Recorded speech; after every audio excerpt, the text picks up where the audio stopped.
अब तक अमेरिका, चीन और रूस ने चांद पर सफल लैंडिंग की है, लेकिन भारत के चंद्रयान 3 ने 23 अगस्त 2023 को चांद के साउथ पोल के पास सॉफ्ट लैंडिंग की थी। भारत ने इससे पहले 2 मून मिशन भेजे थे। 2019 में चंद्रयान 2 के चांद पर पहली बार सफलतापूर्वक रोवर भेजा था। चंद्रयान 2 के लैंडर विक्रम चंद्रमा की सतह पर दुर्घटनाग्रस्त हो गया था।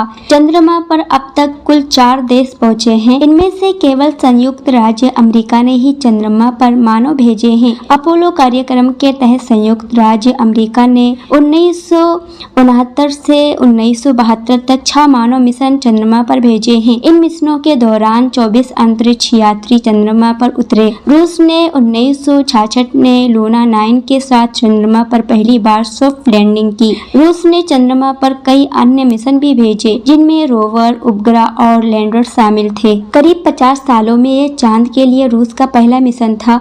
रूस की योजना चांद की दक्षिणी ध्रुव पर इस मानव रहित यान की सॉफ्ट लैंडिंग कराने की थी। रूस के चांद की और स्पेसक्राफ्ट भेजने के कुछ दिन पहले ही भारत ने भी अपना चंद्रयान 3 भेजा था। ये दोनों चांद के उस हिस्से में लैंड करने वाले थे जहां आज तक कोई भी सफलतापूर्वक लैंडिंग नहीं कर पाया है, लेकिन लूना 25 क्रैश हो गया था। रूस के फेल मून मिशन लूना 25 ने चांद की सतह पर करीब 33 फीट चौड़ा गड्ढा बना दिया था।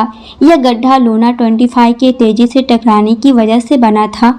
इन 4 देशों के अलावा कई अन्य देशों ने भी चंद्रमा पर मिशन भेजने की योजना बनाई है। जापान, दक्षिण कोरिया, यूरोप अंतरिक्ष एजेंसी और संयुक्त अरब अमीरात चंद्रमा पर मिशन भेजने की तैयारी कर रहे हैं।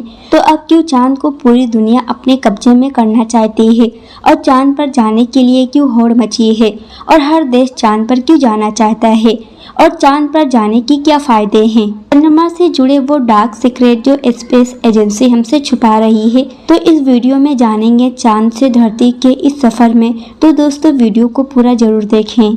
जबकि नासा के मानव युक्त लैंडिंग मिशन आर्टेमिस के तहत साल 2024 या 25 में चांद पर पहली महिला और अगला पुरुष भेजा जाने की संभावना है। इस मिशन का मकसद चांद के दक्षिणी ध्रुव क्षेत्र में इंसानों को उतारना है और चीन भी जल्द ही एक और मून मिशन करने वाला है। लेकिन अब सवाल आता है कि इन सभी देशों को चांद पर ऐसा क्या दिख गया जो चारों ओर चांद पर पहले पहुंचने की होड़ मची हुई है, और चांद से जुड़े ऐसे कौन से रहस्य हैं जिनसे पर्दा उठते ही हमारा चांद को देखने का नजरिया ही बदल जाएगा। दोस्तों, चांद हमारी पृथ्वी से 3,84,400 किलोमीटर की दूरी पर है। एक अंतरिक्ष यान को चंद्रमा तक पहुंचने में लगभग 3 दिन लगते हैं, जबकि भारत के चंद्रयान 3 के रास्ते से हमें चांद पर पहुंचने में 42 दिन लगे थे, क्योंकि चंद्रयान 3 ने चंद्रमा की तरफ जाने के लिए पृथ्वी की पहले परिक्रमा पूरी की, जिसमें वो पहले पृथ्वी की चक्कर लगाकर चांद की और एक लंबे रूट से बढ़ गया था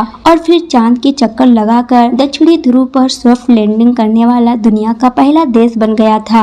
इससे पहले चंद्रयान 1 के मून इम्पैक्ट प्रोब और चंद्रयान 2 के विक्रम लैंडर रोवर को चांद के दक्षिणी ध्रुव पर लैंड कराने की कोशिश की थी। पहले के मून मिशन के मुकाबले चंद्रयान 3 को सबसे अधिक कॉस्ट इफेक्टिव बताया गया था, यानी अब तक के 2 चंद्रयान मिशन के मुकाबले चंद्रयान 3 के लिए सबसे कम पैसा खर्चा किया गया है। चंद्रयान 2 के मिशन का कुल बजट 615 करोड़ रुपए या $75 मिलियन है। हालांकि ये रास्ता काफी लंबा तो है, लेकिन इसमें हमें एस्ट्रोनॉट के लिए बहुत खाना और पीने की ज़रूरत पड़ेगी, जिसे स्टोर करने के लिए बड़ा स्पेसक्राफ्ट चाहिए होगा।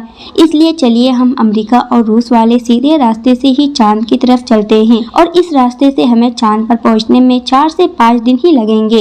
रूस के रॉकेट ज़्यादा बड़े और ताकतवर होने की वजह से वो चांद पर जल्दी पहुँच जाता है, क्योंकि इसारों के पास चंद्रयान 3 को सीधे चांद तक पहुँचाने के लिए इतना शक्तिशाली रॉकेट नहीं है। चंद्रयान 3 को चांद पर लैंड करने से पहले ये धरती के 5 और चंद्रमा के 8 चक्कर लगाता है।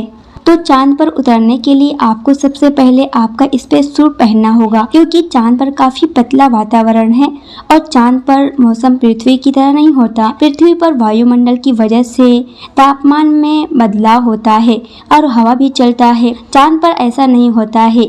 इस वजह से सांस लेने के लिए आपको स्पेस सूट के पीछे लगे ऑक्सीजन सिलेंडर का सहारा लेना होगा। स्पेस सूट पहनने के बाद जब आप चांद की सतह पर कदम रखेंगे तो खुद को काफी हल्का महसूस करेंगे। दरअसल चंद्रमा पर गुरुत्वाकर्षण बल पृथ्वी पर गुरुत्वाकर्षण बल से 6 गुना कम है। इसलिए अगर पृथ्वी पर आपका वजन 60 किलोग्राम है तो चांद पर आपका वजन करीब 10 किलोग्राम हो जाएगा। इस वजह से पहले चांद पर कदम रखते ही शुरुआत में आपका बैलेंस बिगड़ेगा और आप चलने के बजाय उछलते हुए नीचे भी गिर सकते हैं। इसलिए चांद की सतह पर संभाल कर कदम रखना जरूरी है।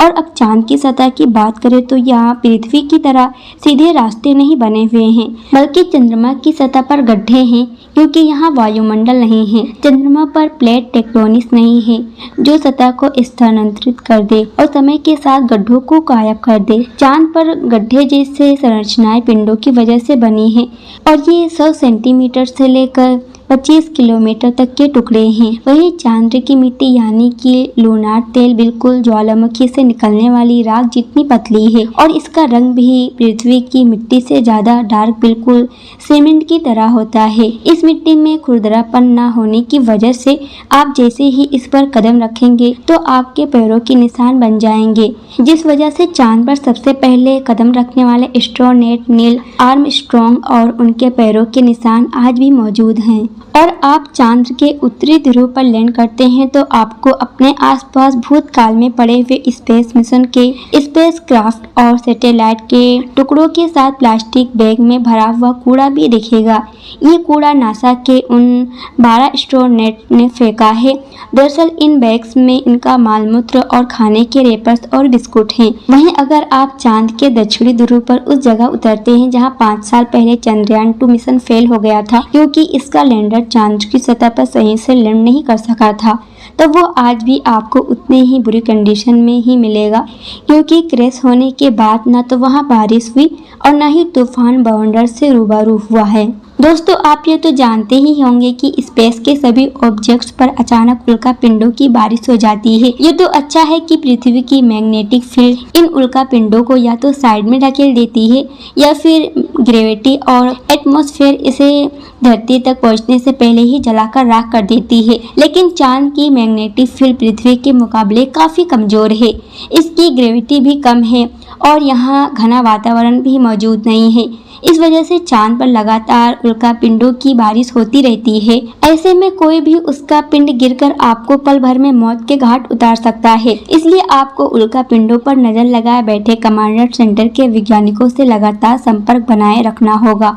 और चांद पर अगर कोई एक दूसरे से बात करता है तो उसके ओठ हिलते हुए दिखाई देते हैं, लेकिन आवाज सुनाई नहीं देती है, क्योंकि आपको जैसे पता होगा कि स्पेस में वातावरण नहीं है और इस वजह से हमारी बातें एयर के माध्यम से आदान प्रदान नहीं होती है, लेकिन हम रेडियो वेव के माध्यम से बात कर सकते हैं। दोस्तों, अब चांद की खूबसूरती जमीन से देखने पर आप अपनी नजरें जब ऊपर की तरफ करेंगे तो आपको हमारी पृथ्वी भी दिखाई देगी। जैसे पृथ्वी पर चांद का उदय होता है, वैसे ही चांद पर भी पृथ्वी का उदय होता है। फर्क बस इतना है कि पृथ्वी से दिखने पर चांद काफी छोटा लगता है और चांद से देखने पर पृथ्वी बहुत ही बड़ी दिखाई देती है और यहाँ से धरती की खूबसूरती भी दिखाई देती है। दोस्तों, चांद को अपनी धुरी पर घूमने में 28 दिन लगता है, जिस वजह से चांद पर एक दिन 14 दिन का होता है और 14 दिन की रात होती है, यानी कि वहाँ का एक दिन पृथ्वी के 28 दिन के बराबर होता है। ये तो चांद का एक हिस्सा है और अगर आप चांद के पिछले हिस्से के अंधेरे वाले इलाके पर पहुँच गए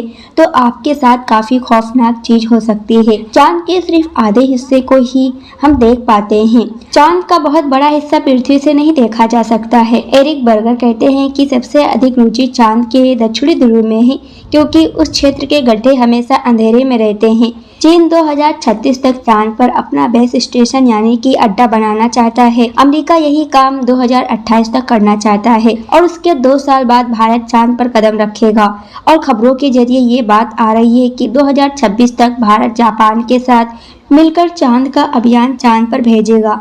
जानकारों का कहना है कि चांद पर सौर ऊर्जा का उत्पादन करके निचली कक्षा में बड़े उपग्रहों के जरिए और सौर ऊर्जा या सोलर एनर्जी को माइक्रोवेव के जरिए पृथ्वी पर भेजा जा सकता है। पृथ्वी पर रात भी होती है, मौसम के बदलाव भी होते हैं, जिससे यहाँ सौर ऊर्जा का उत्पादन प्रभावित होता है। अंतरिक्ष में 24 घंटे सोलर एनर्जी बनाई जा सकती है। इसके पीछे ये सोच भी है कि धरती पर ईंधन कुछ समय बाद खत्म हो जाएगा। ऐसे में अंतरिक्ष से स्वच्छ सौर ऊर्जा एक अच्छा विकल्प बन सकती है, मगर वास्तविकता इससे अलग भी हो सकती है और चांद के संसाधनों का समान रूप से इस्तेमाल हो, इस बारे में कोई कानूनी व्यवस्था नहीं है। और चिंता का विषय ये है कि जो देश वहां सबसे पहले पहुंचेगा उन्हें फायदा होगा। इसलिए पूरी दुनिया चांद पर सबसे पहले पहुंचकर चांद को अपने कब्जे में करना चाहती है और चांद पर जाने के लिए होड़ मची है। आपको लगता होगा कि चांद की धरती भी पृथ्वी की जैसी होगी, लेकिन ऐसा नहीं है। वहाँ के हालात काफी अलग है। नासा की वेबसाइट पर दी गई जानकारी के अनुसार चांद पर धरती की तरह ही मैदान, पहाड़ और घाटियां हैं और देखने में ये सिर्फ रेगिस्तान ही लगता है। कुछ वैज्ञानिकों का मानना है कि चांद पर सौर हवा में मौजूद कणों की वजह से पानी बन रहा है। चांद पर पानी के बनाने की प्रक्रिया में पृथ्वी के मैग्नेटिक फील्ड का असर होता है। वैज्ञानिकों को उम्मीद है कि चांद पर ऑक्सीजन भी हो सकती है। अगर ये सारी चीजें हो जाती है तो लोगों के घूमने के लिए चांद की यात्राएं उपलब्ध कराई जा सकती है। तो भविष्य में चांद पर कोई भी टूरिस्ट जा सकता है। कुछ अंतरिक्ष पर्यटन स्पोर्ट कंपनियां चांद पर या उसके आसपास पर्यटन की पेशकश करने की योजना स्टार्ट कर दी है और अनुमान है कि आने वाले 5 या 10 साल में कभी भी कोई भी अपने साथी के साथ चांद का चक्कर लगा सकता है या चांद का सैर कर सकता है। बस उसके लिए मोटी रकम होनी चाहिए। दोस्तों, आज की वीडियो को हम यहीं पर ख़त्म करते हैं। कमेंट बॉक्स में आप अपनी राय जरूर दीजिएगा। वीडियो पसंद आए तो वीडियो को लाइक और अपने फ्रेंड और फैमिली में शेयर जरूर कीजिएगा। और ऐसे ही हमेशा हिस्टोरिकल और नॉलेजेबल वीडियो देखने के लिए हमारे चैनल को सब्सक्राइब कर बेल आइकन जरूर प्रेस कर देना।